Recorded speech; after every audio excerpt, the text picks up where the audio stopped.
Ուրեմն եթե հին մարդը ակտիվացել է, դա նշան է, որ դու հոգևոր կյանքին քիչ ես տեղ տվել։ Սնունդ չես ուտում։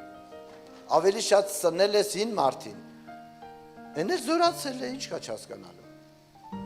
Աշխարհիկ զբաղմունքներ, աշխարհիկ ցանկություններ, եւ այլն, եւ այլն, եւ այլն։ Այնքան սնունդ է սատանան հնար է հին մարդի համար։ Մտեք ինտերնետ լրիվ հին մարդի սնունդ է։ Լիքը, չէ՞։ Եվ որ սոված ես, մտնում ես ընտիս մի բան գտնես։ Սոված է։